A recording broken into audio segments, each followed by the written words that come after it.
the station where our veterans' voices are heard, MBR Talk. Hey, thanks for tuning in. Welcome, Quack. Program are those of the speakers and do not necessarily reflect the views or positions of any entities they represent. Find us on the web at mbradio.us. Ah, there it is. You tuned into the Farron Dozier Show on nbradio.us, Tech Talk Edition, and Live Sports. Catch me here Wednesdays at 4 p.m. Pacific Time, only on nbradio.us. Shout out. How'd I do? Was that a good take? That might be.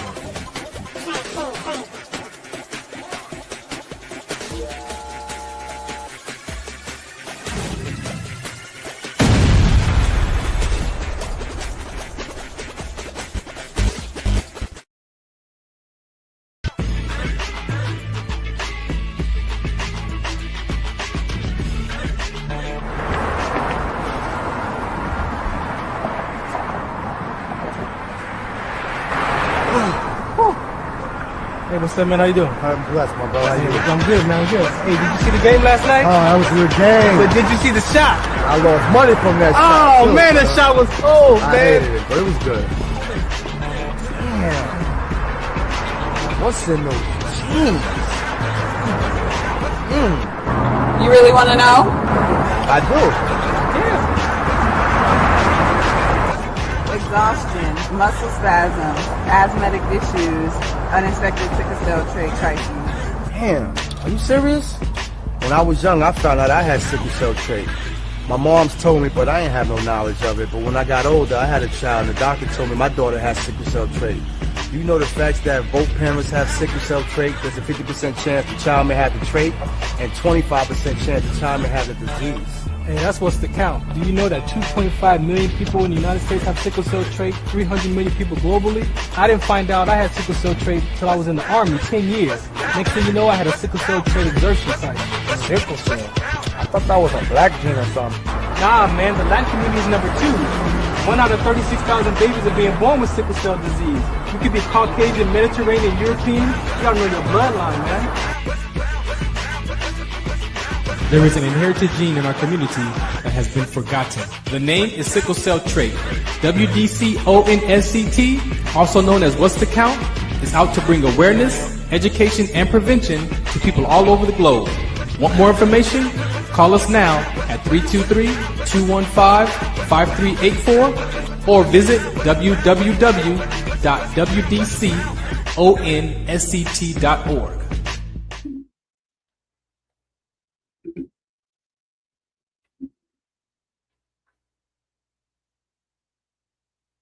All right, welcome to another episode of the Farron Dozier Show right here on MB Radio. That's right, MB Radio. Again, today we always have a spectacular, important show for you right here on the network. Make sure you go to mbradio.us if you would like to contribute to our platform. They provide these services for us. They're giving veterans a voice. And again, I'm glad to be here to be able to have my military talk show here on their platform. Today, I have a very special guest for you. But before I get started, as you saw the public service announcement around sickle cell trait, that is a very important conversation. Alongside of that has been a topic around rhabdomyolysis that was part of my diagnosis when I collapsed at ANOC in 2006. There has previously been a WNBA athlete, Kelsey Mitchell, who was in the playoffs in their final opportunity to make it to the next level of their playoffs, and she collapsed during the game, was diagnosed as having rhabdomyolysis. And so with that conversation, anybody can experience rhabdo. Sickle cell trait, we're more susceptible of having that exertional sickling with rhabdo because of our red blood cell mutating. However, there are other reasons why a person could experience rhabdomyolysis. So if you want more information with that, wdconsct.org, or you can go to www.rhabdo.info. And I'll do some more talks about that later on toward the end of the show. So we're going to play one more PSA, and then we're going to come back and get into my guest. We are strangers. We met on social media. That's the power of social media. And so I invited him to share his military experience. He's still active duty right now, just getting in Texas. So he's going to share his life before, during, and not after service, but maybe he'll talk about what's next for him when it's time to get out of the military. So we're going to play one more PSA and come right back. This is some partners of mine, Comigo. I really appreciated them for being a part of my show on KCA Radio.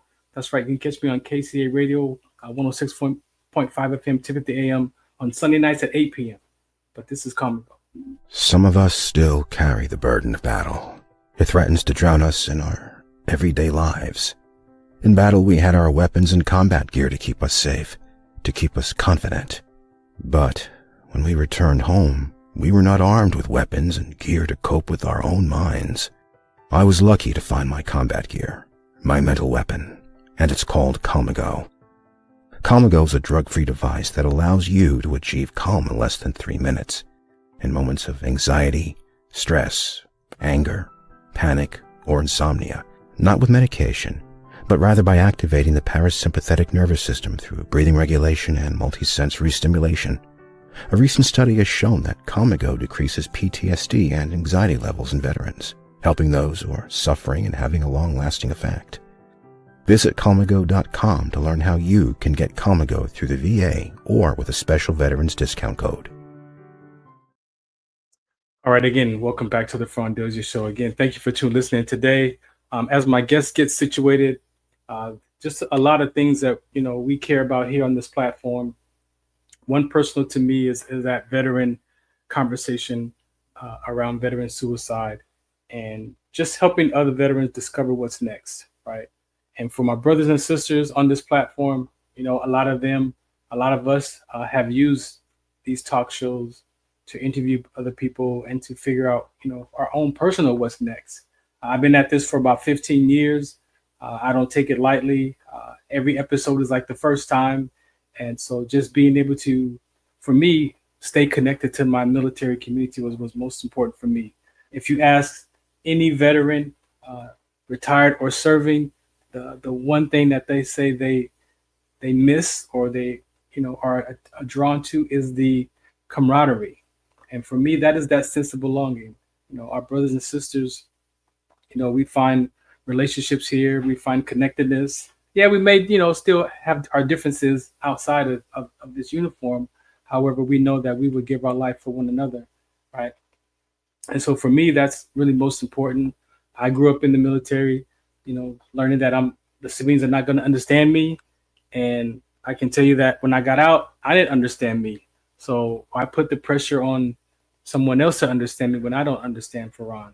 And so the relatedness for my show is really what's important. So if you hear something that you can relate to, I believe that that's something that's most important for us to have that relatedness, that connectedness.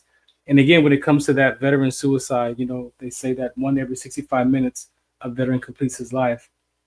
And so we're out to interrupt that conversation. So again, thank you for tuning in. I see my guest is back. So let's get this party started. Hey, how you doing? Yeah. Let's see what's going on over there. I know he was having some stuff going on over there with his signal, so we'll give him a chance to get situated. But yeah, very important topics. If you want to be a guest, you can hit me up right there at Farron Dozier, where you can share your story. I'll set you up with the interview, and you can come and be a guest right here on the deck here. All right. As I mentioned, the Rhabdo talk, very important, the suicide awareness. But again, we talk about just about life, just about what life looks like. So let me see if my guest. All right. How you doing?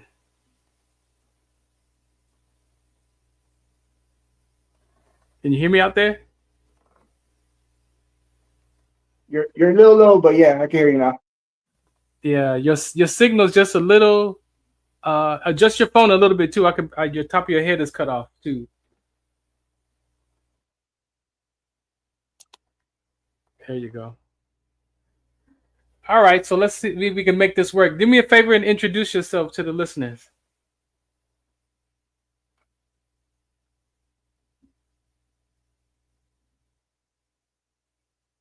Yeah, I don't think that's going to work. You can't hear me?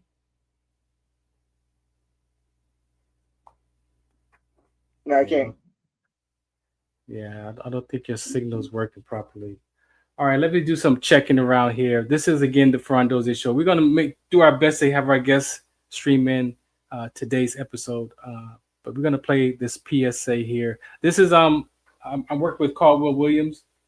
He is a Korean era veteran and has had a curriculum, mental health curriculum, in the 1960s. Graduated from UCLA, and today he's 91, and I met him in the same journey of doing my own work around my mental health. And so this is part of his story. And, we know that he's got more life behind him.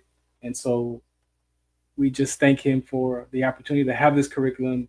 I am his curricular trainer. And so once, whenever he passes, he's leaving it to me to carry on the mission. Very, very important. Like I said, he's been doing this for elementary school, middle school, high school, corporations, and they came out of retirement to take care of veterans. So play this real quick. I'm going to make sure my guest is situated, and then we'll come right back here on the Farron Dozier Show. The most compelling social need of humans is to belong. All four of my grandparents were born slaves. My father's father, he was 7 years old and sold away from everything and everybody he knew. He never again saw any member of his family. My father, he was born in 1884. His mother had died in childbirth, and he raised himself from age 8. The sheriff came with his posse, took my father and my oldest brother and beat them. My father died with scars on his back from that beating. If the sheriff puts you in jail in a Jim Crow South, where do you turn to seek justice? I love school. It became a source of me finding myself. When I had graduated from UCLA in 1957 and was never even able to get an interview, no Jews, no Negroes, no Hispanics, no Orientals need apply. Now what do I do? Boy, you add color to our faculty. That's all we're interested in. All the other counselors were instructed to give me their failing seniors. Dopers, rebels, suicidals. Listening to 12th graders who were not going to graduate, they told me what was going on in their lives. I discovered that I had something to offer people that I thought had everything. Word was already out on the campus that the skinny black dude was cool. I got all these kids who want to talk to me, and I don't have enough time to see them. I think I might be able to see everybody if I saw them in groups. Individual psychotherapy on a couch was the only method. Skinny black dude wanted to do groups? You can't do that, because it doesn't exist. To hell with them, let's do it anyway. Parents want to know, what are you doing to bring about this reaction in my kid? I've been sending my kids to the best psychiatrist in Southern California, and this hasn't happened. This shit works. Developing adolescence without narcotics is a radical new national idea. Oh, you can't do that. Alternative school that includes sensitivity to the mental health needs of our students. This is too big for you. Would you be willing to train my managers? Yeah. Who's Caldwell Williams? He hasn't published anything. 22 Iraq-Afghan veterans committing suicide every day. I think I know who these young people are. Mr. Williams, you don't want to touch this. You don't know who we are, Mr. Williams. And I said, yes, I know who you are. Maybe you don't know who you are. Did your parents encounter racism? Oh my gosh, yes. How about your grandparents? Oh my, even worse. Then how did we get here? Someone persisted and prevailed in spite of. I would assert that no less is required of us.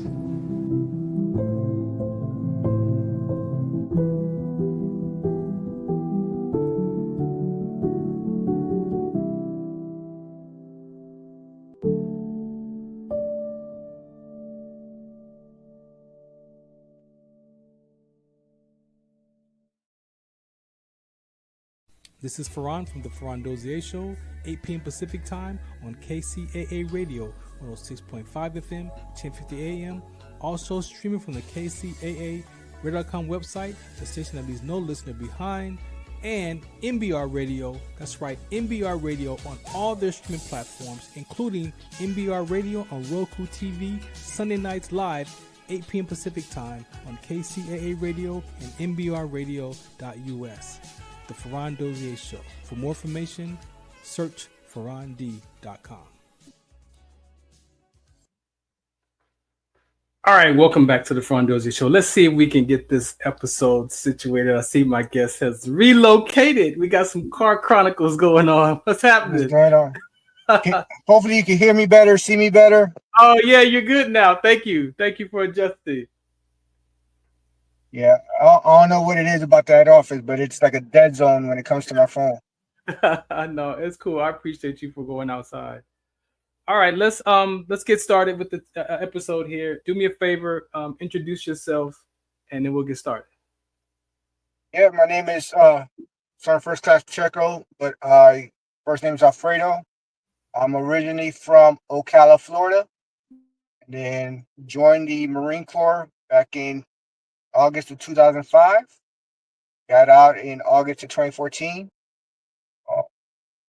Became a law enforcement officer back in Florida, in Orlando, from 2014 to 2018. Then I joined the Army. I've been in the Army since September of 2018. So let's go back in time a little bit. So who is, Sergeant First Class Pacheco before Sergeant First Class Pacheco? Growing up in this environment. Growing up, I grew up in a rough area. I'm from a rough area in Orlando, close to Orlando. Then I moved to the suburbs up in Ocala. If you go up there, it's real country type. Even then, I still found myself in trouble. But I was a baseball player. I played. Oh. That was the only thing that kept me out of trouble was baseball. No kidding. When you look back at that childhood, because those ages are so important, right? And sometimes as adults we discount those experiences. But what do you think was going on in those early teenage years that you saw was like headed to trouble? So luckily I've never did anything like criminal, right? I was always just that kid that trouble always found them. Yeah. Nothing with law enforcement, but just trouble would always find me. But I was hanging out with the crew of guys that were getting into legal issues, doing the drugs, doing all that kind of stuff. Even though I never got into that kind of stuff.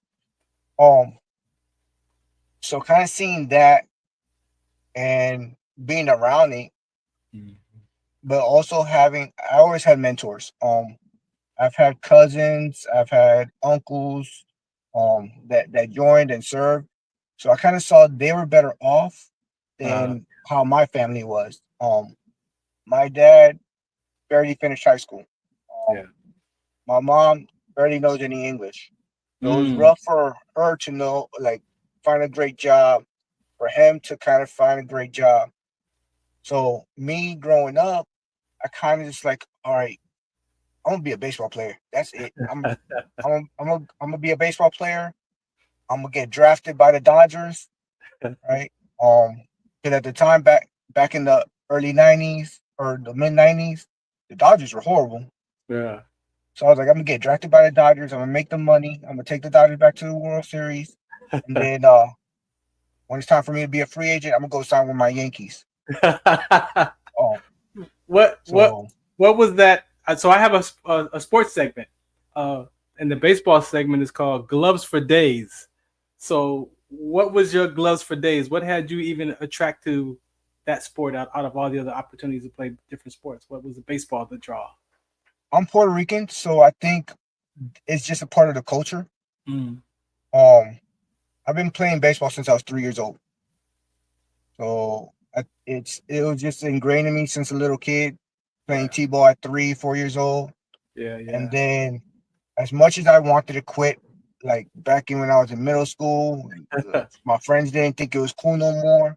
Right. My dad was like, nope, you're going to play baseball. I don't care what you do, you're going to play baseball. Yeah. Okay. I got into high school and I was like, oh, I'm going to play football. Everybody plays football. Yeah. So I'm going to get into football. I wasn't great at football because I had never played it until I got to high school. So I was the third string tight end. Yeah. But again, I made the baseball team every year, and I was always the starter. So I was a freshman on the varsity team and all that. So that's cool. I want to touch on your parents, if you don't mind. I think it's important, and I thank you for sharing. Like, so they came to barely any English, barely any education. You as an adult today, looking back at how you were raised with your parents, a lot of us discover like, man, they did the best they could with what they had, right? And then sometimes we have those things that I wish I had a better life.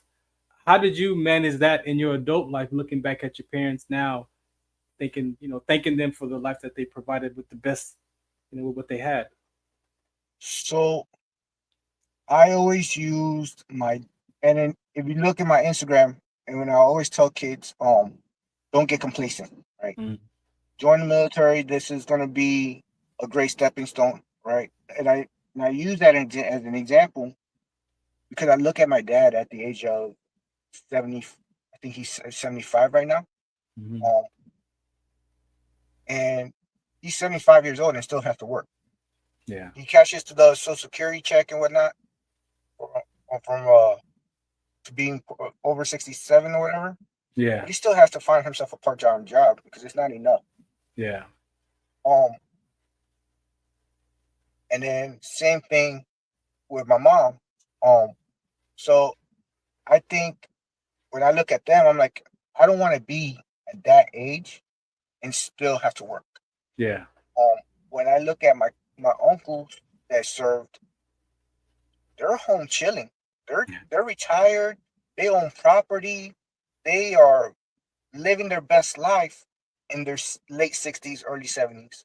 Yeah.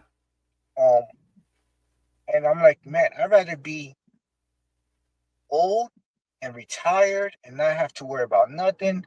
Let me be the annoying grandfather that shows up, right? I want to be that guy. Why we gotta be annoying? Why we gotta be annoying? I want to be the one that steps in unannounced, like, hey, I'm just here to see my grandbabies, right? That's what I want to be. Yeah. Right. Yeah. I don't want to be.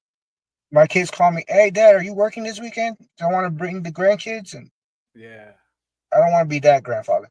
Yeah, thank you. Thank you for sharing that. It's important. We're definitely going to get into the military career portion of that. The baseball, and now you're in the military mindset. Do you see the similarity of the identity being a baseball player? Did that help you in those teenage years to find something to connect to outside of those, the people you were running with? The military was never my plan A. Right?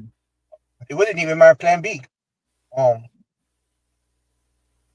think what kind of helped me out though was coming from playing sports in high school.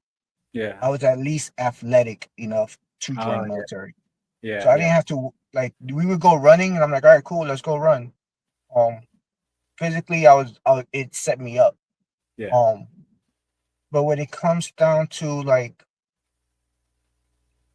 the actual aspect of being on a team and all that, definitely helped me out because I was able to help have that teamwork. Because Yeah, the military is all about teamwork. for sure. Yeah. Was it plan A, plan B, maybe plan C or D? Was that I would what was going on? Well, go ahead. I would say it was probably like plan D, right? Um, plan A, like I said, play baseball, right? Yeah.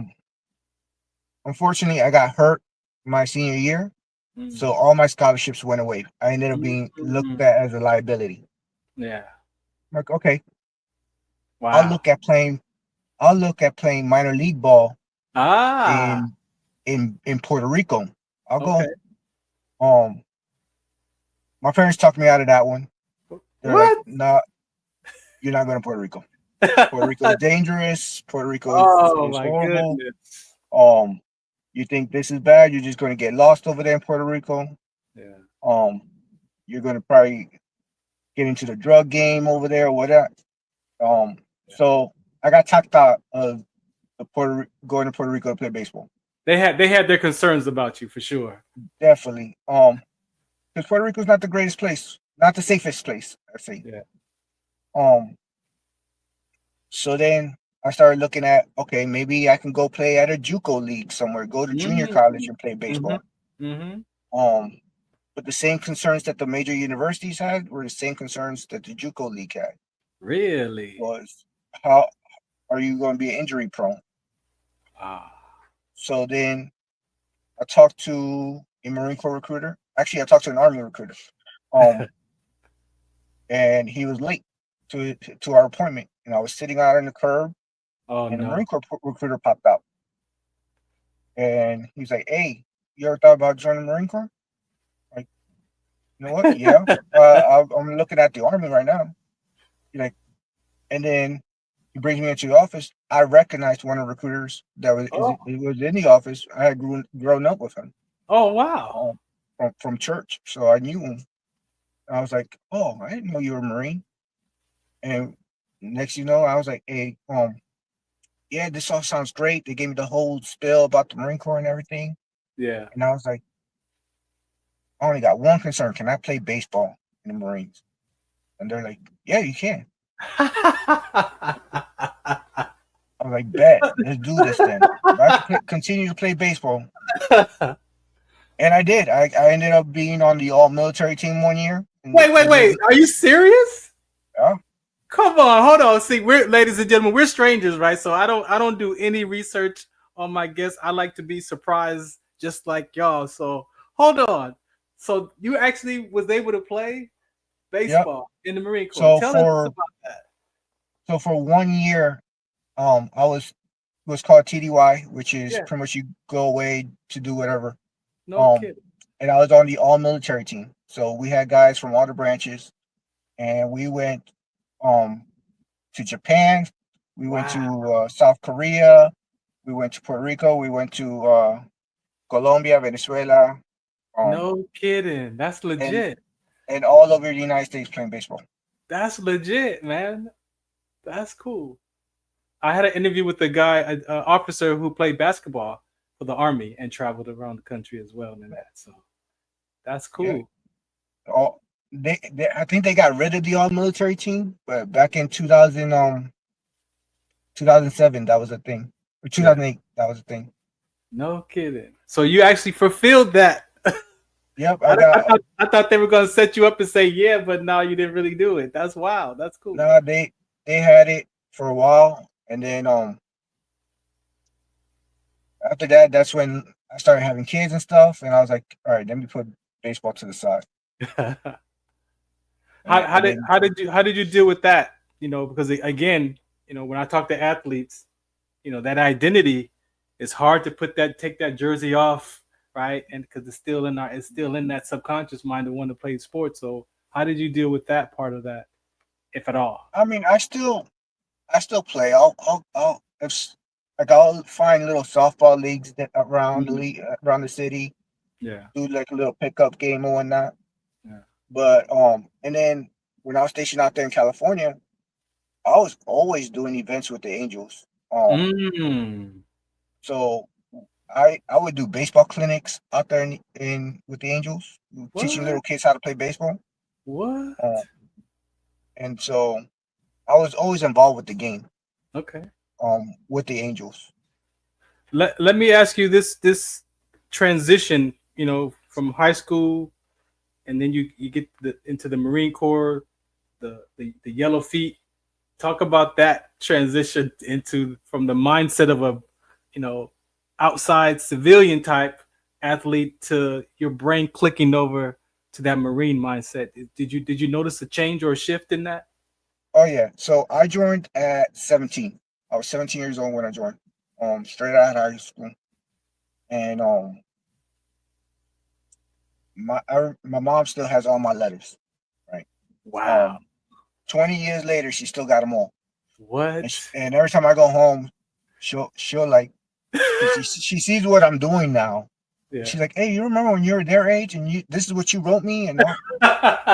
So that's cool. That first 2 weeks, all my letters were pretty much cussing out my parents for letting them sign. Right? They had to sign for me to go. I'm a minor. Yeah. I was like, I don't know why the hell you signed those papers. I'm over here all miserable. There's people yelling at me. I just want to go home. And my parents, both of them, are really strict. Yeah. Nothing abusive, but they would raise their voice, and I knew, hey, they're getting serious. It's time for me to back down. Yeah. So I remember when the letter said to my mom wrote me back. The first letter, it's like, hey, those guys are nothing compared to what I'm gonna do to you if you don't pass. And I was scared of my mom. So that's cool. Knowing that the drill instructors, they were going to yell at me. They were going to get in my face. They're going to intimidate me. Yeah. But there's this 5'1", 5'2" Latina and this 5'1", 5'2" Puerto Rican lady. Yeah.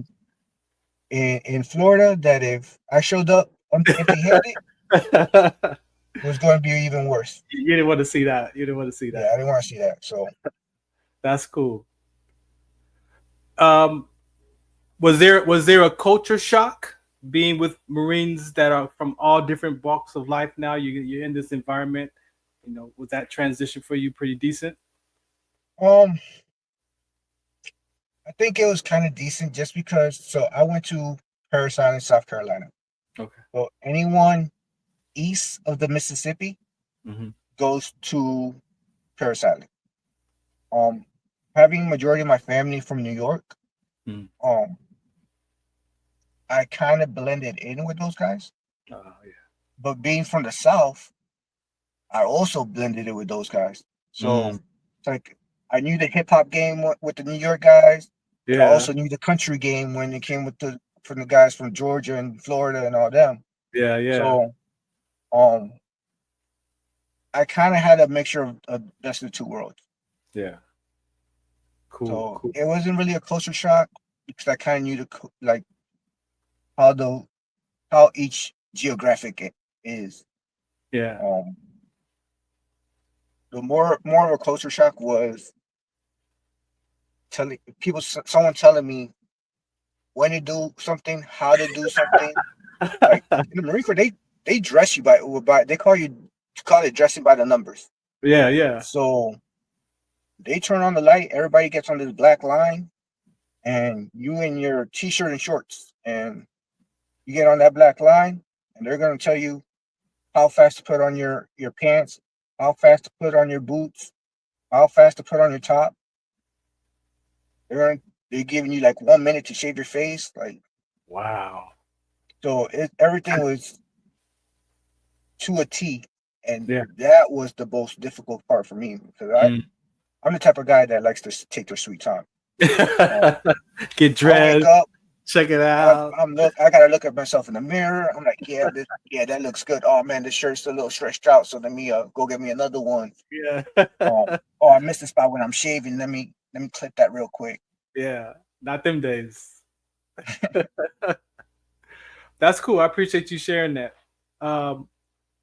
In your military, in that first block of career Marines, what do you remember the most when you from that?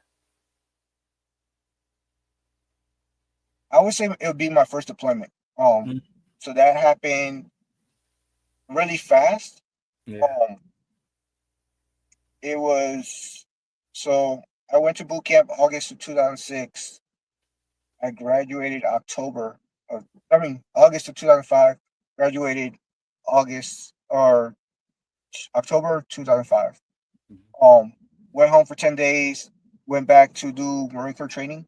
Mm-hmm. And so by the time I got to my first unit in Camp Pendleton, it was April timeframe. Mm-hmm. And I showed up there, and the guy in charge, which was our first sergeant, he was like, "Hey, you have any issues?" No. They're like, "Do you drink?" Nope. You got any kids? Nope. You married? Nope. I checked all the boxes that he was asking me for. Like, cool. Hey, that sergeant right behind you, he's gonna help you get in process, because in 3 months you're going to Iraq. Cool. Turn 19 in Iraq. Now let me ask you this before you continue. Joining the military during that time, did you have an idea that would happen, or you didn't think about it at all? Yes and no. Was going on. Everything was going on still in 07 and 08. Yeah, so that was the only part that my recruiter lied to me about. Right? I wanted to go infantry. That's what I wanted to do. I wanted to be combat arms. Right? And my mom, being a mom, right, was like, "Hey, the only way I would sign these papers is if he is in a safe job." So the recruiter was like, "Okay, we could put him in the logistics," because they don't let you pick your job in the Marine Corps. Yeah. So I picked your field. They let you pick your field. And I picked logistics. Yeah. Didn't know anything about logistics. I was just like, let me just see what it's going to happen. My mom was like, "Hey, logistics is going to be an excellent job for when you get out." Oh, yeah. And I'm like, okay. So I ended up being a warehouse clerk. But when I went to Iraq, I never thought that I would see combat. Right. I just thought I was going to be stuck in a warehouse somewhere in the middle of nowhere. Right. But somebody got to deliver the supplies. Exactly. Like, yeah, I was in a warehouse, but somebody got to deliver the stuff to the boys. Yeah. So there I am doing convoys and stuff like that. Yeah. Luckily, I never saw direct combat, but I was in the atmosphere. Yeah. I appreciate you saying that, because I was AGR, and I tried to get overseas, but because during that time they were piecing our unit apart, the AGR personnel could only go if the whole unit went. So I couldn't volunteer my time, but we did get deployed at Fort Irwin, and we were training soldiers that were going to Iraq, right? And so I was in POL. I was platoon sergeant for the POL company. So we trained the other fuelers, how to maneuver. Because I don't know if you remember, at that time, they started attacking the convoys. And that was one of the reasons why they brought us in 04, because they started attacking the beans and the bullets and stuff like that. And the mechanics and the logistics guys, they didn't worry about qualifying. I'm mechanics. That's why I say I wasn't in direct combat, right? Because I never shot my weapon in combat. Yeah. But we did hit a couple IEDs. We did get attacked on one point, but it was only the lead vehicle, and it was like a pop shot, and then they bounced. Yeah. And then the rules of engagement back then was kind of crazy.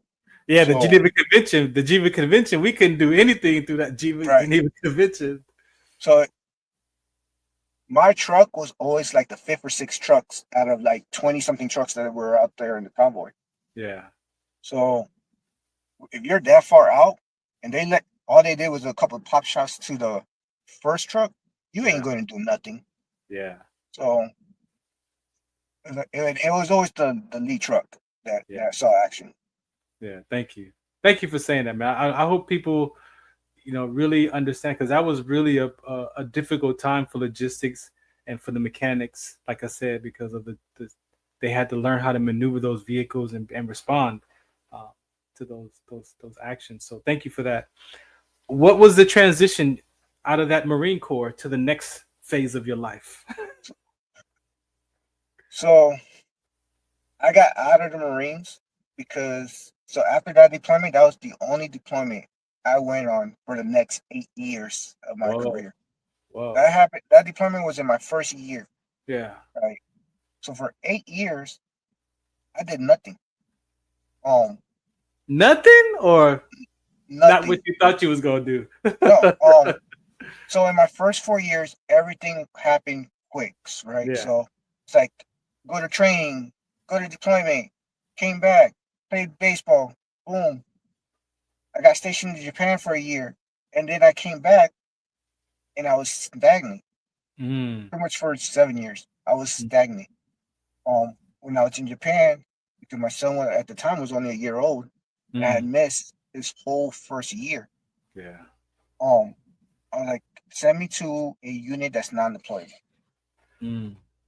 So they sent me to Camp Pendleton. There's a place called Edson Range, which that's where Marine recruits go learn how to shoot. Okay. And I was a coach there for 2 years. So I was like, all right, cool. In those 2 years, I ended up having my daughter. All right, cool. Hey, send me to another unit. I don't care if they deploy or not. I'm obviously going to keep popping kids because I'm a kid. So they sent me to another unit that was notoriously known for deployments, which was 9th Communication Battalion. And I never got to deploy in my 2 years with that unit.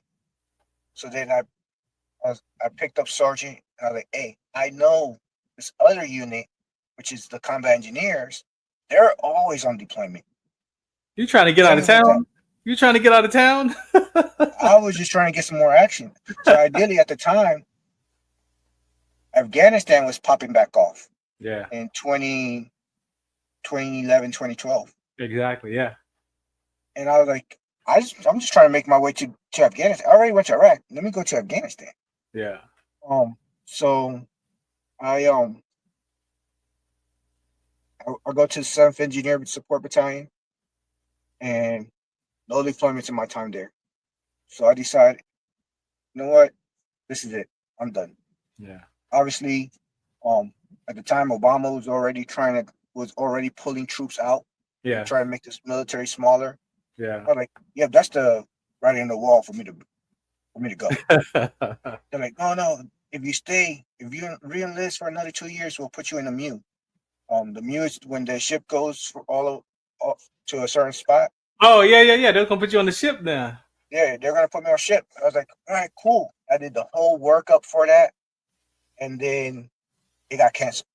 Oh. And I was like, all right, I'm done. There's no point for me to be here. I'm here to deploy, to fight, and there's no fight. Yeah. So you're trying to get it so in. I left. I was like, you know what? I'm a warehouse clerk. I've done years of experience. I've been in leadership roles. I'm pretty much a manager. Yeah. So I applied at a whole bunch of different companies. My hometown was opening a Amazon at the time. That's when Amazon was starting to grow. So I applied for the manager position at the distribution plant of Amazon. Yeah. And the guy told me, he's like, hey, I thank you for your service, but there's nothing different between you and the guy that we can hire with 9 years of experience. What? And I was like, what you mean? I've done this, and this. they're like, that's great. That's great experience. But you don't have no education. You don't have no certifications. Oh You don't my have gosh. anything that we're looking for at a manager, or from a manager, What?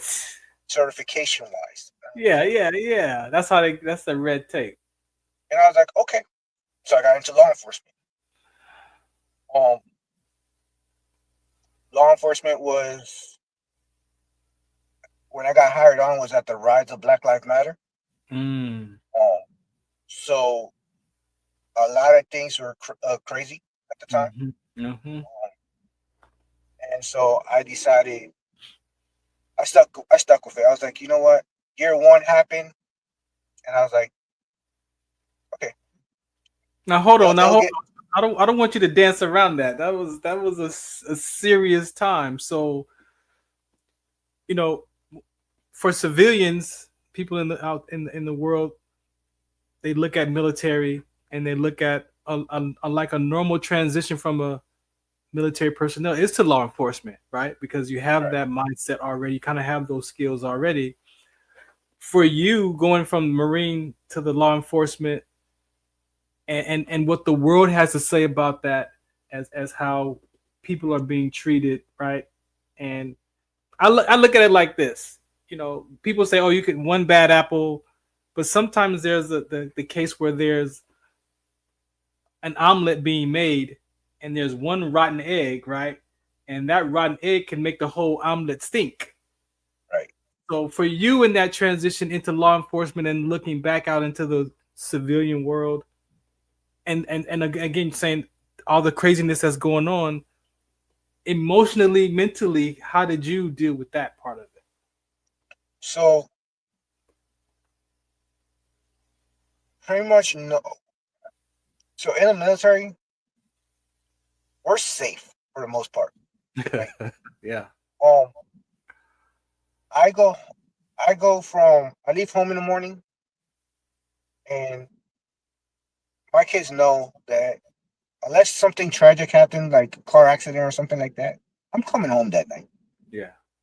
Right. Versus when I was in law enforcement, I worked the night shift. So my shift started at 7:00 at night and ended at 7:00 in the morning. So I would kiss my kids goodbye, not knowing if I was going to come back that morning. Wow. Right. So they were always happy to see me when I walked in the door every morning. Right. Because they didn't know if Dad was going to come back or not. Wow. If they were going to wake up and Dad was going to be there. Right. And I've had a couple of close encounters. Yeah. Wow. Doing the parking, pulling somebody over for a stoplight and a gun be pointed at me and stuff. Yeah. Right. That's not the kind of things that you see in the media. Right. You always see it vice versa. Exactly.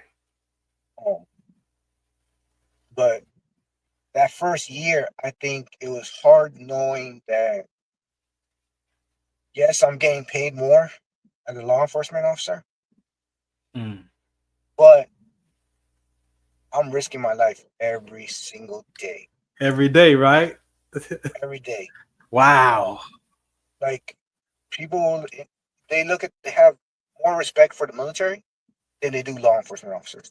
And I would say it should be vice versa. Yeah. You should have, military still needs their respect, but I should say the law enforcement officers should be held to that same love that the military guys have. For sure. Because it's not easy. Definitely not an easy profession. I think what kind of got me back into the military was the point of, I let year one happen. I told my wife, I was like, I think I'm tired. I think I'm gonna go back to the military. And she was like, "You sure? You hated your last few years in the Marines?" Like, yeah, but I miss it. Like, yeah. she's like, you make more money now. I'm like, Yeah. yeah, but I waste more money now too. I'm like, because we got bills to pay now. Yeah. So she's like, well, go back. I'm like, but I'm somebody that has a lot of pride, right? Mm. So like, you know what? I'm not going back. I got out for a reason. I'm not going back. Mm. So year 2 happens, and Orlando gets the terrorist attack on a gay nightclub. Oh yeah, Nightclub. Yeah. I remember that. I was on call for that. I didn't like how they handled that situation. So then I was like, you know what? I'm going back to the military. that was it. I'm going back. That was it. And then at the time, I was overweight. I had gained some weight. So I go to Marine Corps, and the guy was like, hey, man, you got to shed like 30 pounds if you want to come back. I'm like, really? Really? Different. Really? Like, all right. So I got my butt in the gym, started doing everything. And then sometime in that time frame, the Marine Corps changed their tattoo policy. So this used to be allowed, and it wasn't allowed then. Come on. So then I was like, all right. Let me go talk to the other branches. Yeah. And the way it was back home was you had the Marine Corps, the Navy, the Air Force, and then the Army. Yeah. So go to the Navy. I do all the paperwork with the Navy. I'm ready to go to the Navy. The guy's like, hey, yeah, I'll call you for your appointment so you can go to MEPS. All right, cool. Week goes by, 2 weeks goes by, a month goes by. What?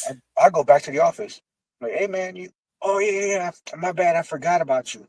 Oh no. Oh, I was like, all right. He's like, I'll let you know. All right. Ooh, more time went by. That don't even sound right. So I went over to the Air Force recruiter. They're not in the office. Never could find them. Never at all. So then I go to the Army's office. I was like, hey man, it was a brand new recruiter. He didn't even have a computer yet. He's just sitting at a desk. He's like, can I help you? It's like, yeah, man. I'm just trying to come back. Marine Corps, they don't want me back because of my tattoo.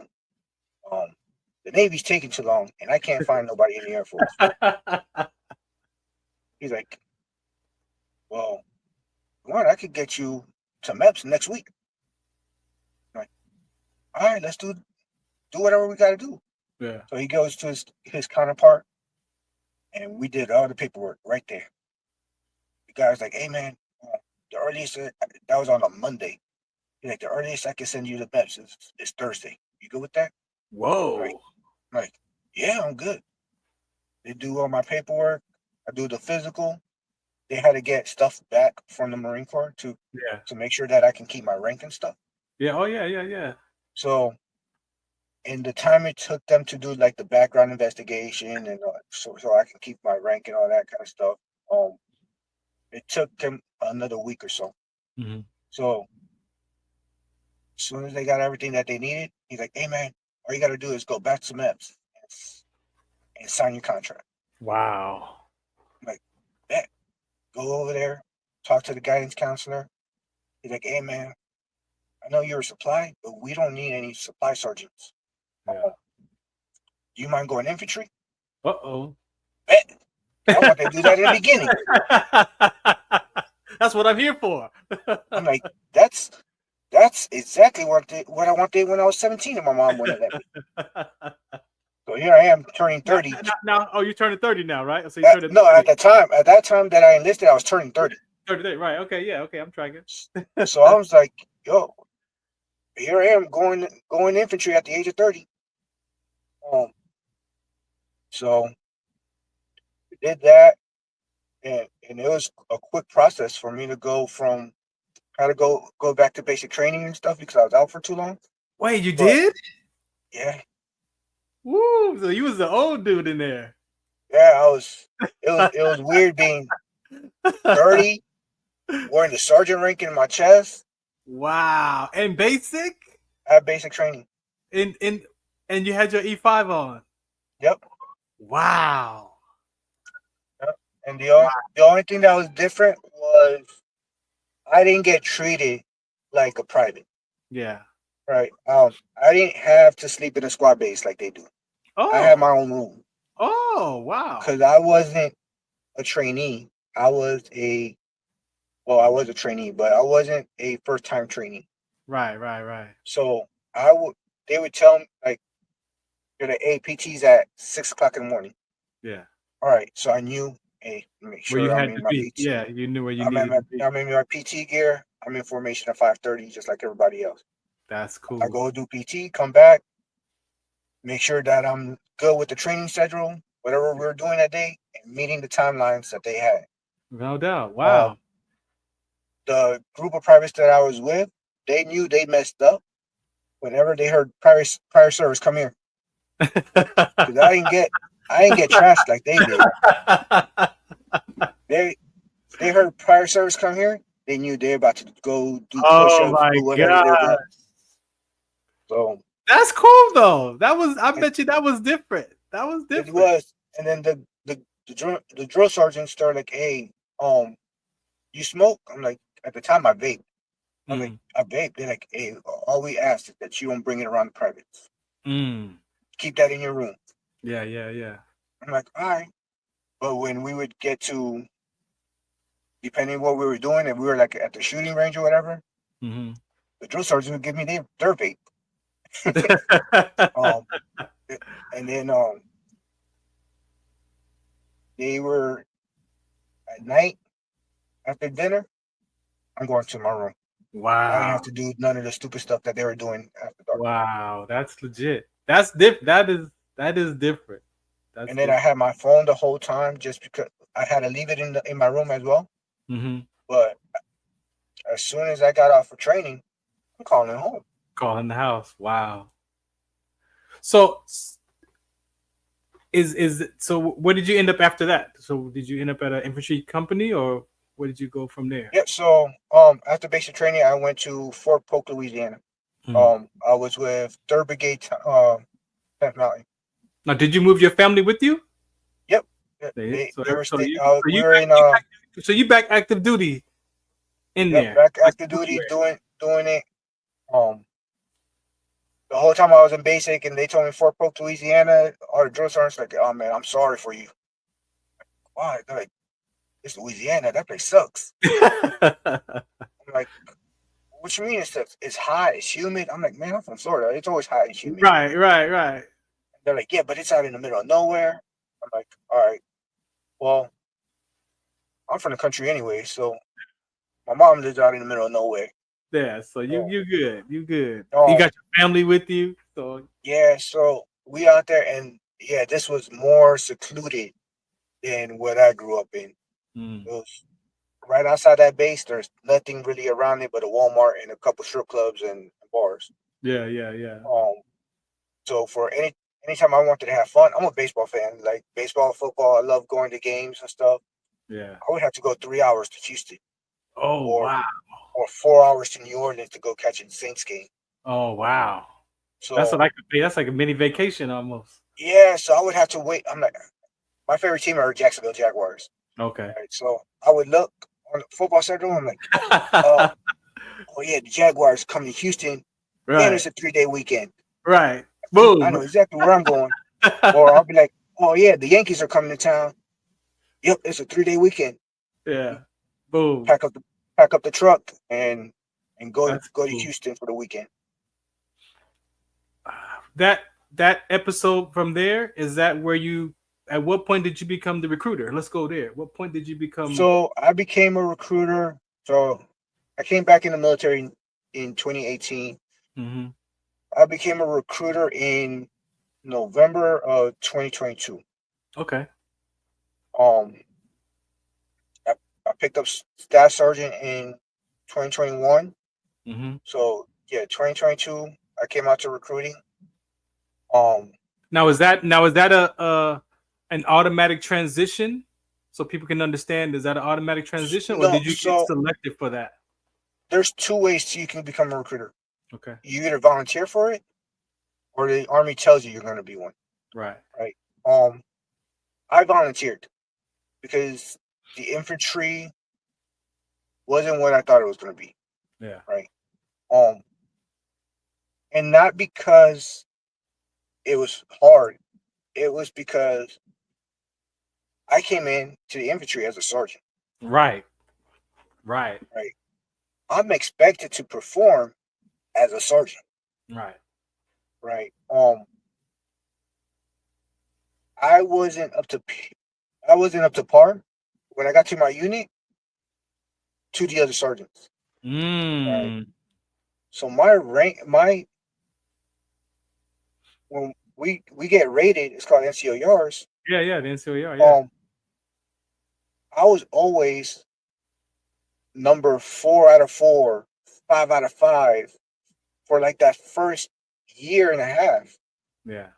For pretty much for like that first year or two, I was rated low. So my contract's about to end, and I did it because that contract was a 3-year contract. Okay. I picked up staff because I did show them like, hey, I am hungry. I do want to do this, and I try. Obviously, I'm not going to be better than the guys that have been doing this since privates. Right. Exactly. But I am trying, and so my 3 years is about to happen, and I'm not going to get out because I did nothing different from when I got out before. Right. So like I'm staying in. So, I go to the career counselor. And I was like, "Hey man, I want to just reclass. I don't want to go." He was like, "What are you trying to do?" I'm like, "Tell you the truth, I'm trying to do your job." I think career counselor would be cool. Yeah. I already saw what it's like to be on the outside. I could try. I think I'd be good at trying to keep the guys in. And he's like, "All right," and they worked out a deal for me to, like, I did a packet and everything to be a career counselor. Yeah. I got denied because I guess there's a time limit. You have to be, for you to switch to be a career counselor, can't be in no more than 12 years. 12, 13 years, something like that. And I had missed it by a year. So I think I was like at 13, 14 years. So the guy's like, "Hey man," he was a career counselor and he had been a recruiter in the past. Okay. So he's like, "Why don't you just go recruiting?" I'm like, I think you'd be good at it. He's like, "You're good at keeping people in. I can just imagine how you're gonna do getting people to come in." Right. And I'm like, "Oh no, I heard recruiters work too much. They on numbers and the numbers. I'm not trying to do that. I'm not trying to stay up till." But I dropped the package for recruiting, got accepted for recruiting. I ended up. I have a big ego, right? That's about the third time you said something about your ego. We're gonna go there in a minute. We're gonna go there in a minute. I'm gonna let you finish. I'm a big, and I think recruiting fed into that. Right? So I come out to recruiting, and the first thing that we do is a annual training conference, right? And they're awarding all the best recruiters from 2022. And I'm noticing all the best recruiters come from Redlands. They from Redlands, they're from Palm Desert, they from Yucca Valley, they're from all these different places, San Bernardino. Yeah. Like, all the guys getting awards, that's where they were from. Yeah. So there was a station commander, the guy that's in charge of one of the stations, and he was like, he posted on his Instagram that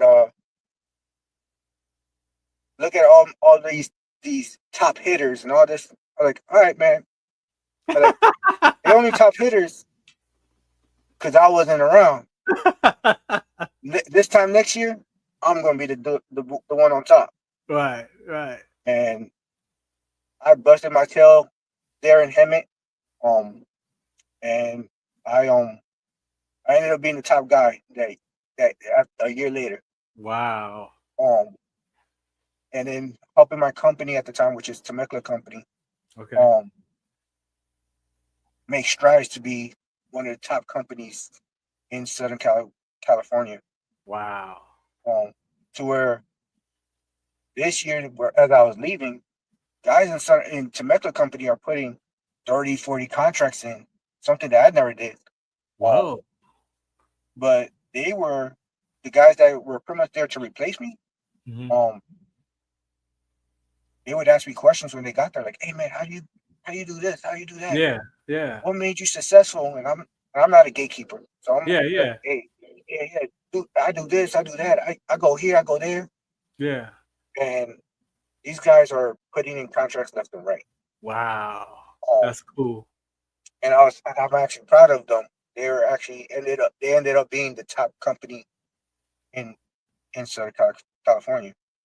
So they went from being scrubs when I first got there Yeah. to ending up being the top company, and I'm actually kind of proud of them. I know some of them are probably watching. Yeah. I'm That's actually proud to cool. know that I left that place better than when I got there. Yeah. And so this the whole ego conversation, right? And pride. Oh no, I'm not gonna bash you for it, because I believe as human beings, we gotta have that, right? We need that sense of self-love, self-esteem, self-worth, right? From ourselves first, right? Not from outside folks, right?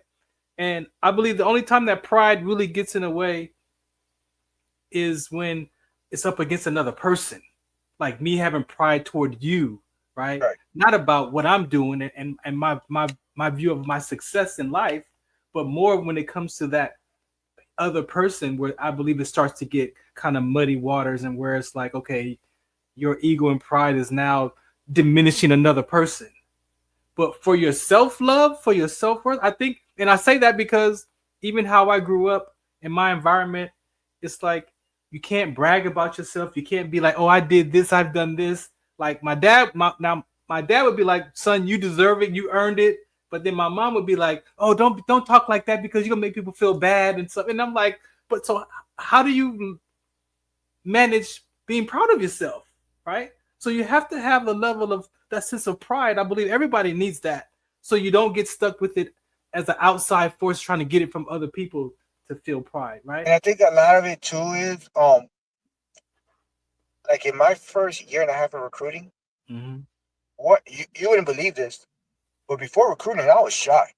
That's why you had the ego. That's why you had the ego.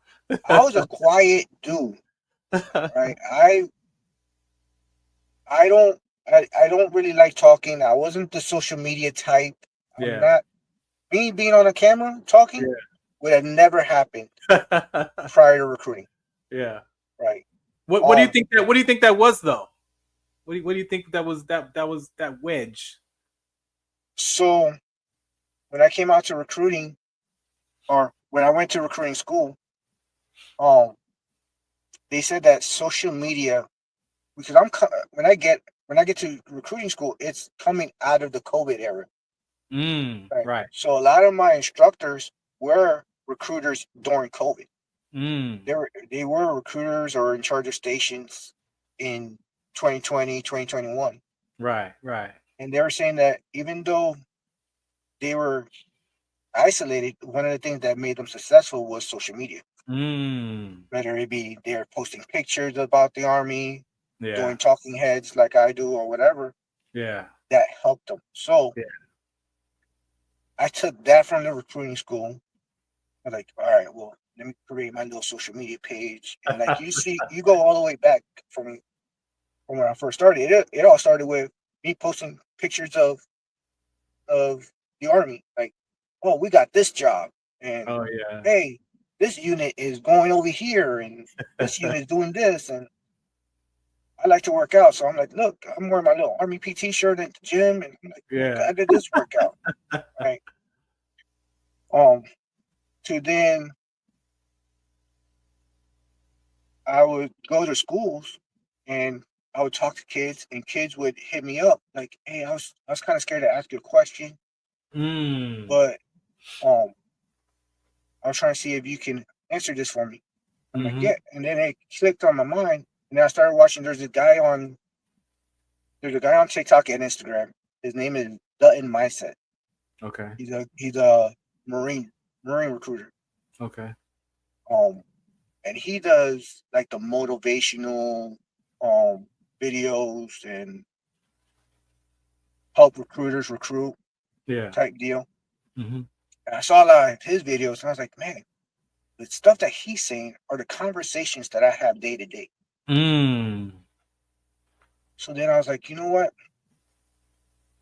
The questions that I get from high school kids, I must just put that on video. Right. Smart. My own little spill. Smart. And then I started all with my phone, just popping up in the office.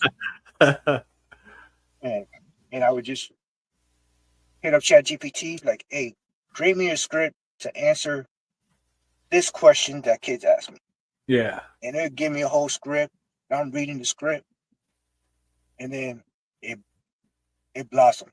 Like off of that one video. Wow. I ended up getting like 2-3 leads out of it.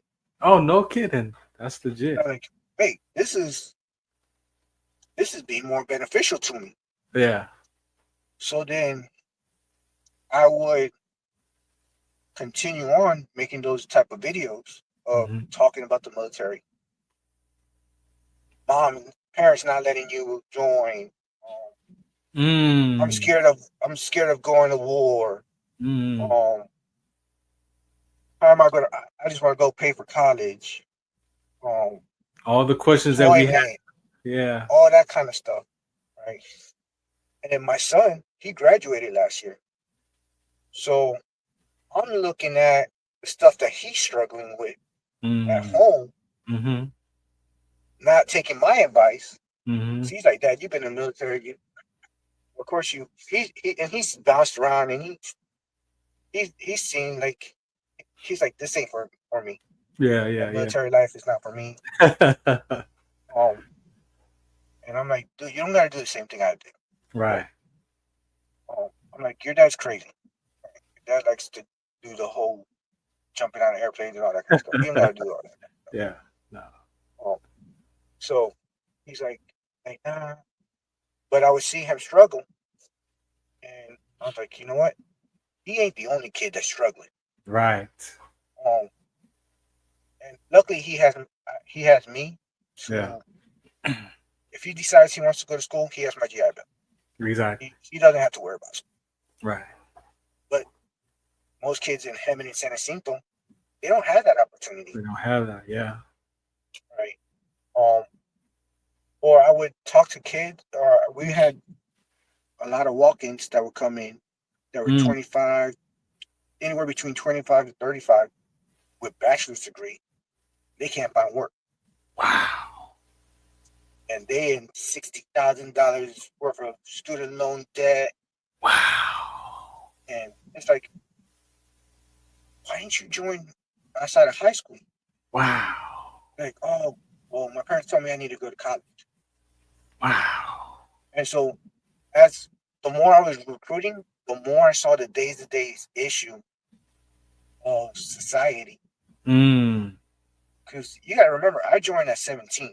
And even when I got out of the military, I was still using my VA benefits to cover going to college and law enforcement agency and all that kind of stuff. Yeah. So I really never got to experience the civilian life. Yeah. As a civilian. Yeah. I don't know what it is to pay for college. Yeah. But apparently people go into thousands of dollars of student loan debt. Yes, they do. So I'm like, man. So I started making these videos on how you can be better. Now the Army can help you with this, with that. My only experience is when I got told by that Amazon recruiter yeah. that the only thing that was different between me and the other guy was that I didn't have any certifications. Right. Well, I make videos now about, hey, this job gets you this certification and that certification. This is how you get that certification. So when you get out of the military, that's cool. You make your $50,000, $60,000, $70,000 job that you're looking at. Or, I mean, there's some jobs out there that you can make a nice little penny off of your 3 years of experience. Oh yeah, $70,000-$80,000 job, $100,000 gigs now. Right.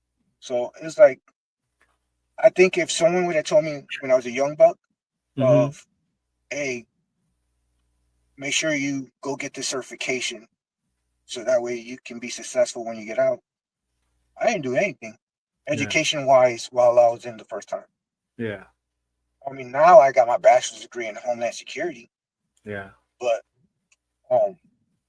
and I think doing this recruiting bid, and I'm now in a journeyman to get my apprenticeship to get some licenses to be a human resources. Okay. So when I retire here in 4 years, you're prepared. I'm set. I could go work for FEMA. I could go become a recruiter for some type of agency or something. Right. No. That's legit. And thank you again for sharing your life, around what you're up to today, because I've been retired for 12 years now. And my transition out wasn't the best because I had that sickle cell trait. I got a medical retirement, so I was forced out, all that other stuff that came with that. And my identity was trapped in my rank and in that camouflage for 24 years. So me losing sight of myself, when I share my story, when I talk to the soldiers about not just my trade experience with the rhabdo, but I also share my mental anguish that I dealt with, right? And then how I got out of it. The students that you're recruiting today, with social media is like such a big driver.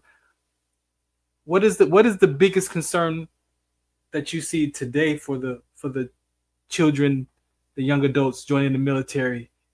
Different from when I joined at 89, so I was way ahead of you, and I know there's been different phases of the military growing and changing. Today, what do you see is like? You know what? So we live in an age where everything is easily accessible, right? Yeah. So kids might have an interest and then go on TikTok or go on Instagram or whatever and see a soldier or a Marine or whatever who probably had a bad day that day. Right. Make a video saying, the Army did this, the Marines did this, right? Because we've all had those days where we're like, of course. F this, man. I don't know why I signed this contract. Of course. Right? But everybody's so quick to make a video nowadays and post it that those kids sometimes will see that. Like, well, I saw a video of so-and-so that said that they didn't get whatever they didn't get. Or right now the big topic is the beards. Yeah. I think the big topic right now is this government shutdown. The beards, the being fat, the women meeting standards, all the stuff that we heard the Secretary of War say. Yeah. Right. Because we did get relaxed for a little bit. Things did step back. This isn't the same military that I joined in 2005. Right. I don't say that the people are soft, because that's not the case at all. Right. Because I heard that when I first joined. Oh, this generation is soft. Right. You said you joined in 89? 89. So it was your generation calling my generation soft. right? Mm-hmm. Just because it wasn't as hard as when you joined. Yeah, it was just they were just kind of calming down a little bit because I went to Fort Jackson and I stayed in Drag Ass Hill, and they was like, yeah, if you up there, it was because I think that's just when they created Hollywood, that part of Fort Jackson they call Hollywood. So I was like right in that transition of where it was not as hard, but it was still kind of like it's tough. So yeah. So, but yeah, like that generation in the '90s would tell the generation of the early 2000s that that they're soft, right? Well, now you have these my peers, right, that join in early 2000s Yeah. that look at these kids and say the same exact thing, Yeah. right? I don't think they're soft. Anyone that joins the military, joins law enforcement, does anything like that, Yeah. is not soft at all. Yeah. Now, has standards relaxed? Yes. Yeah. Certain things that are out there, I'm like, yeah, how do we let that happen? Yeah. Like one of the big things is like cell phones in Army boot camp. Right. I agree with it. Hey, let them have their cell phones for 15 minutes. I guarantee you, back in 2005, if I had a phone, and I didn't have a phone back then, I guarantee you, my mom would have told me 2 weeks earlier to be a man, and I would have probably sucked it up and shut it off, right? And shut it off, right? I would have probably changed my mentality faster than wait 2 weeks for one letter. Right. Yeah. But it's the thing. Like a lot of these kids don't know how to write. They grew up in an age where they've been typing everything. Yeah, exactly. A lot of these kids now can't even pass the ASVAB. Wow. I was wondering. So, wow. Like the Army had to create a school to teach kids how to pass the ASVAB. Wow. So the RSP program, do they do well? No, but they're already in the RSP program. So this is before RSP program then. So what they do is if someone scores between a 24 and 30 on the ASVAB, they send them to a school at Fort Jackson to learn how to pass. They got 3 months, and in those 3 months they have 3 chances. Right. At the end of the first month, they'll take the ASVAB. If they pass it, cool. These are what jobs are available in the system today. What do you want? I've had guys that have been lucky and picked great jobs. And then I've had guys that picked, I'm like, I kind of don't like that job for you. But just do that for your 3 years, and you'll be able to switch on. Yeah. I try to keep their heads up. Yeah. But it's one of those things. At least there's that program to where they know, like, hey, yeah, I didn't score high. Go over here, and they're gonna bump. They usually bump up. I think they said that the average person goes up by 18 points. Oh wow, that's pretty good then. That's pretty good. And I mean, ideally, it's nothing new. Because I had to go to that similar type school to become a recruiter. Really? Even though I had passed the ASVAB, yeah, my general technical score, my GT score, wasn't high enough to become a recruiter. Ah, got you. Yeah. So I had to go to a school or a class, like a BSEP, to bump up my score. Bump up your GT, yeah. So okay, ideally, it's the same class that they had for guys that were already in that needed to bump up their GT scores. Yeah. The only thing is they opened it up to civilians. Wow. Now, does that person have to pay for that, or the military? They're getting paid. Really? Yeah, they are. They wear the uniform. They are in the. So have they passed ASVAB and everything, or did they just score low and they got in with a low number to increase it, or they're still pretty much So they the way it works is they enlist, they get their date to leave, Okay. They go to that program. They give them 3 weeks of instruction, Mm-hmm. pretty much reading, math, a lot of math from what I hear, and then they memorize word. There's 200 and something words apparently that's on the app now. They make them memorize those words. Wow. So you gotta think, you ain't got nothing to do. You don't got no phone. There's no outside distraction. Right?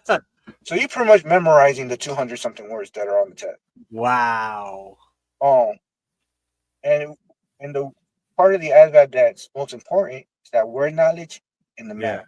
And the math, yeah. So if you're in class and you memorize the formulas, then you get, and you're after class, because they're only in class from like, I think like 8 to 4 or something like that, because it's Sylvians that teach it. Yeah. After that, they got from when they eat dinner to when it's time to go to bed To study more. to study. So Got you. you pretty much memorize those words that you that they gave you, or hey, you struggled on those formulas today. So that's crazy. That's cool.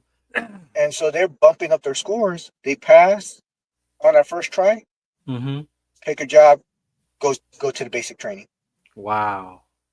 If they pass, so I've had guys that go supply, go to different combat jobs. I had one become an aviation mechanic.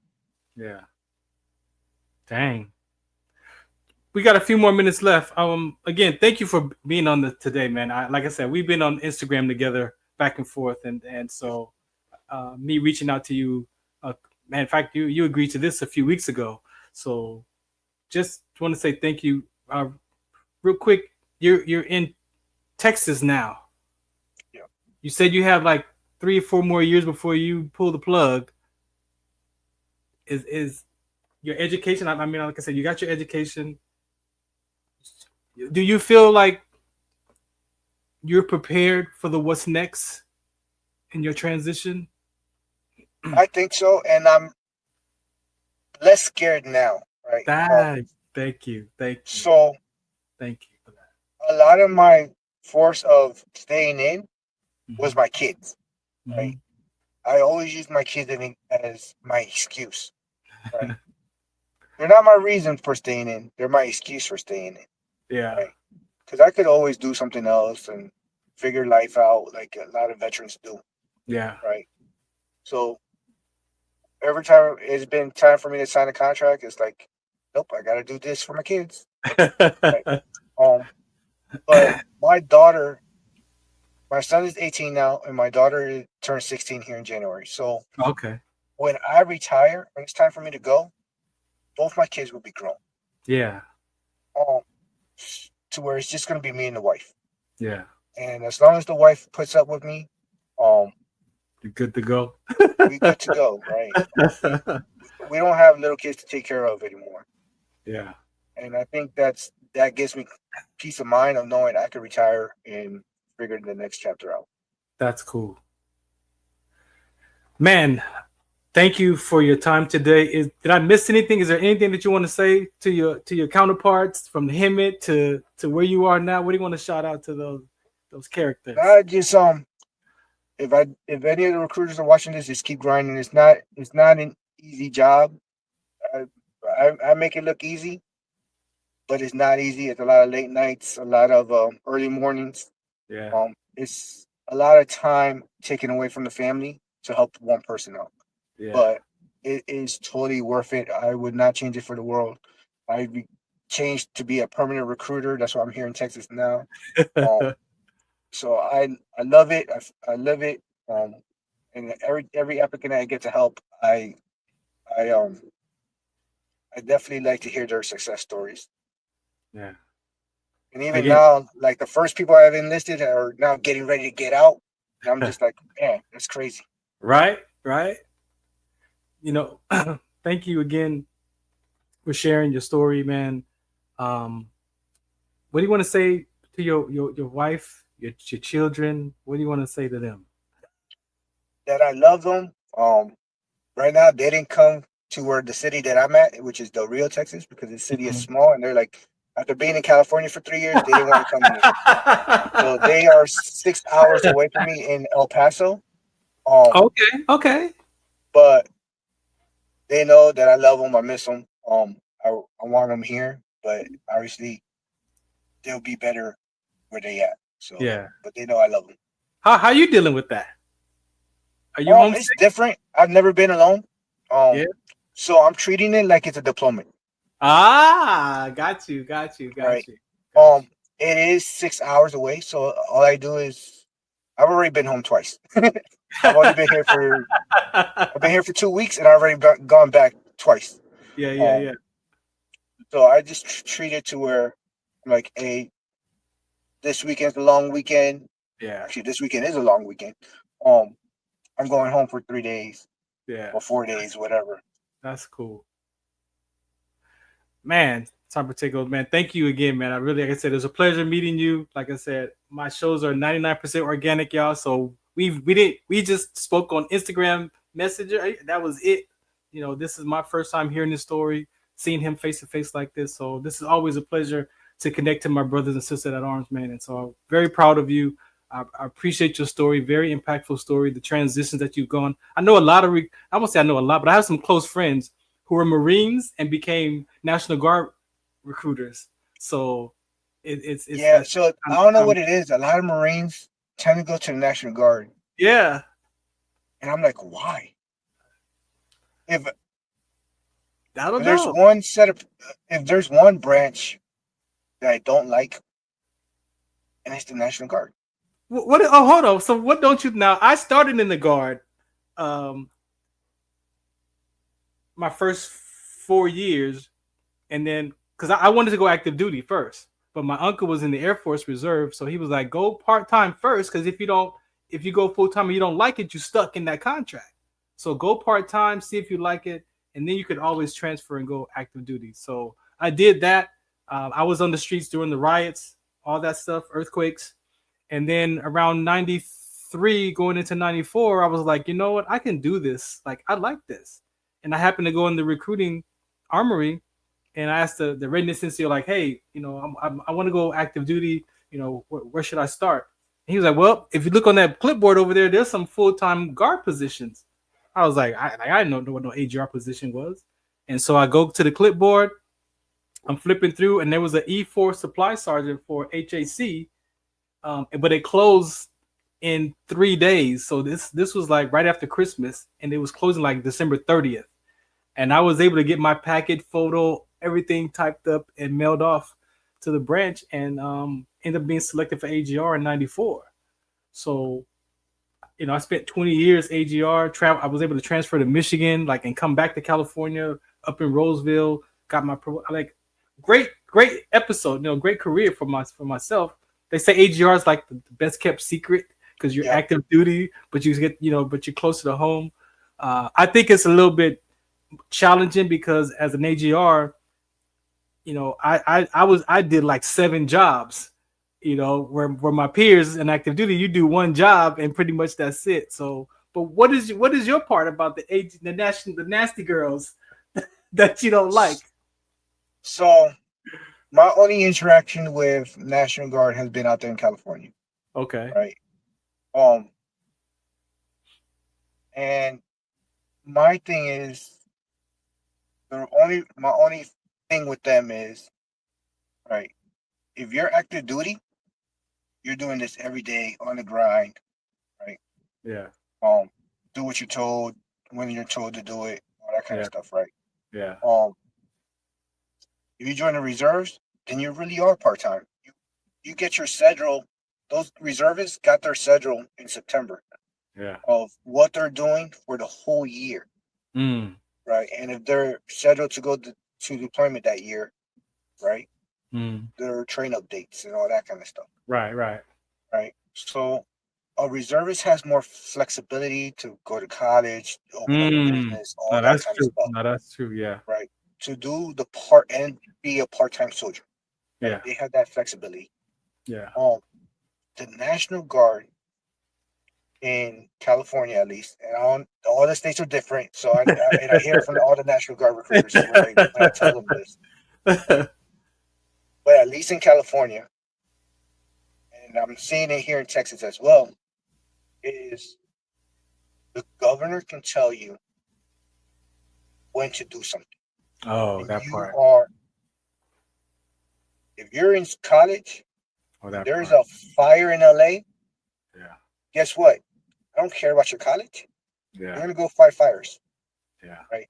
Or President Trump now with this whole immigration stuff. Yeah, put your life on pause. I need you to go help out Border Patrol. I need you to go help out ICE. ICE or whatever. Yeah. Right.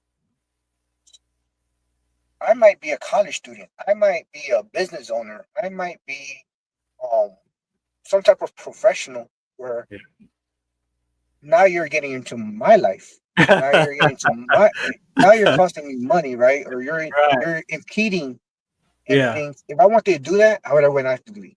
If I wanted to work every day, I would have went active duty. Right. Right. So that's my thing with the National Guard. I can see that. I can see that. I can see that on the other side. If you're gonna go, California National Guard is more active than they are reserves.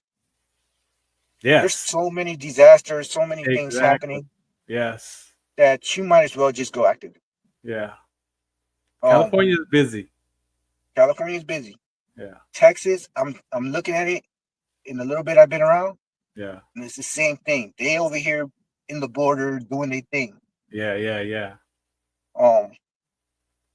I don't think they get as much natural disasters as California does. Yeah. I don't know about that part yet, but at least I know they're active doing these borders. Yeah. Okay, I can see it. I can see that part. I can see that. I can see that side. My thing is, if somebody's going to join the National Guard, go in there with the mind open of, I know that a major possibility of me being called into this situation. I can't be close because a lot of my applicants that I deal with are closed-minded individuals. Yeah. Yeah. You told me that I can go to school full time. That part. And be a part-time soldier. Why are you telling me that I got to go fight a fire? That part. That's not right there. You didn't tell me about that part. You didn't tell me, right? Yeah. I feel you. I feel you on that. When I have somebody tell me, yeah, I'm thinking about National Guard. Hey man, you ever thought about the reserves? And flip the reserves on them, and most of the time it works. Yeah. Sometimes they do know what they're getting themselves into of the different situations that happen in that state. Yeah. And they'll still go National Guard. Yeah, I feel you on that one. I like I said, I enjoyed it. They called the citizen soldier, where you went to work and you did that, and then like I said, I was on the streets of the riots the night it happened. Started, and then like a whole month, but I was lucky to have a gig that gave me the time off, right, of work that. And then the other thing, I think the other part I don't like National Guard too is from my time in law enforcement as well. Right. So in Florida, we got hurricanes. Yeah. Well, a lot of my partners are in the National Guard. Pulled them off the line of law enforcement. So they got to they got activated to go do their National Guard stuff. And do what the National Guard does for hurricane relief. Yeah. Now I'm pulling a double. Because there ain't enough people to control the streets. Got you. So yeah, that kind of, I think that also sinks in sometimes when I'm like the National Guard conversation. Yeah, when the National Guard, I'm like, man, back when I was in law enforcement, I hated them. It makes sense. I hated my coworkers that were National Guard. It makes sense. They don't know what the struggle was. Cool, man. Thank you for sharing that, man. Again, I thank you so much for today, man. Again, much success to you. I'm sure we'll be connected on social media, so I'll be looking out for you as well. Yeah, definitely. And I'm always open. Yeah. Thank you so much, man. All right. Thank you. Take care. All right. You are tuned into the Farron Dozier Show. I hope you enjoyed this episode. Again, if you want to be a guest at Farron Dozier, you can hit me up over there. Shouts out to Farron Pacheco for being out here and sharing his story, life before, during, and you heard a little bit of his after. And I agree with him. You know, if you're serving our country active duty, I tell soldiers when I go and speak, that uniform is not who you are. It's what you get to do, right? So make sure you don't lose your connection to your family, to things that you care about in the world. You know, in my transition, I thought life was over. Like, it was literally, I'm done. I don't want to be a part of it no more. Like I quit. Like, I give up. But God showed me that, no, I got something else for you. Like, I had to get you out of that camouflage because I need you to take care of this conversation over here, right? And so now that I had to understand that, but in the midst of the transition of that, it was very difficult, right? So a lot of depression, a lot of anxiety, and I'm still having to manage that because I still do miss the military even today, 12 years later, right? But it's what you get to do. It's not who you are as a person. So for some of us as veterans, emotional, those of us that what's next? Like, you really want to start to figure out the things in life that you can connect to, that you care about, so that when you take that uniform off, your identity isn't trapped. It isn't stuck in that. Like you said, we all make decisions why we come to the service. We all have reasons why we do what we do. It's not always about God and country. And if it's for a reason, sometimes when that reason doesn't turn out how we expect it to turn out, then we get stuck. And it's hard for us to pick something else or change in that transition, because transition and change is difficult for some people. They say change, life is hard. Life is whatever, how you describe it. And sometimes transition is change is difficult for people. It's what you do. It's not who you are. Figure out who you want to be while you're serving, right? That's how I became the sickle cell trait advocate. That's how I found this, being on the internet radio back then, Blog Talk, now it's podcasting. This is part of my transition into what was next. I didn't know. It was a hobby. It kept me alive. Those talk shows that I was doing in 2010 it interrupted that piece of wanting to take my life and put in place a episode for next week. So I started living into each episode each week, and I didn't want to take my life. Now, I still had thoughts. I still dealt with it, but I had a show to plan, right? So my identity started becoming into this talk show and figuring that out as what's next. All right. So again, thank you for tuning in, listening today. I'm going to get out of here. Catch you next week right here on MB Radio. Shout them out. Again, mbradio.us. You see this right here? You can click that right there, scan that, donate to the organization, help pay for some of these bills, keep these veterans coming to the table as they can start to create their space, share their stories, interview other veterans and people communities that they care about. That's all we get to do. That's what we get to do here, right? Thanks for tuning in, listening in. This is the Farron Dozier Show. Again, at Farron Dozier, right there. Shout out to What's the Count. Do you remember studying sickle cell in biology class? What's the Count on sickle cell trait prevention is here to bring you awareness, education, and prevention conversations around the risk factors of this inherited gene. Visit wdconsct.org.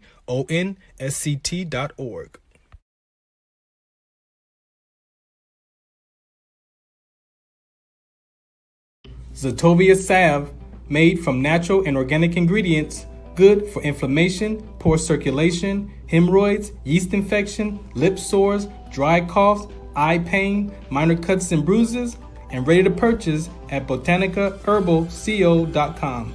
botanicaherbalco.com. botanicaherbalco.com. Muchos de nosotros nos vemos afectados por la enfermedad de células falciformes a diario y un número creciente simplemente no nos damos cuenta. Los impactos de esta enfermedad afectan a todas las personas y en especialmente a las personas de color y con antecedentes diversos. Estar en servicio conmigo y con los demás a medida que creamos una mayor conciencia sobre cómo identificar y dirigir el tratamiento de los rasgos de células falciformes y ayudar a las familias a saber cómo superar el trastorno de células falciformes. WDCONS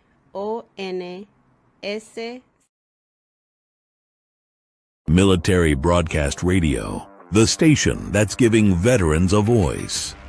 Find us on the web at mbradio.us. Opinions expressed in this program are those of the speakers and do not necessarily reflect the views or positions of any entities they represent. Find us on the web at mbradio.us.